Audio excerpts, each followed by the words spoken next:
দারুণ ব্যাপার। আমাদের পরিবারের নাক না কাটিয়ে শান্তি পাচ্ছে না। না, আমাদের পুরো গোষ্ঠীতে না এরকম লেংটি জামা কাপড় কেউ পরে না, আবার রিলস বানাচ্ছে। ছি, এরকম ছোট জামা কাপড় পরলে আমার পরিবারের সম্মান কোথায় যাবে? এক্ষুনি শাড়ি পরে এসো। 5 minutes later. এই তো কি মিষ্টি লাগছে। এইবার জেনে রাখবে, শাড়ি পরে তুমি কিন্তু আমাদের পরিবারের সম্মান রক্ষা করলে। 10 minutes later.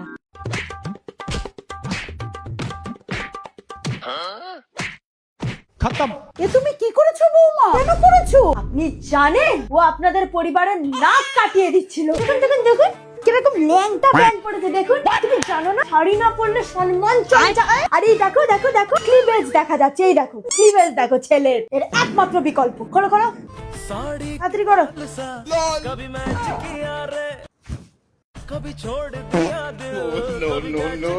মনে রাখবে তুমি কিন্তু শাড়ি পরে তোমার পরিবারের সম্মান রক্ষা করলে। Flashback. জেনে রাখবে, শাড়ি পরে তুমি কিন্তু আমাদের পরিবারের সম্মান রক্ষা করলে।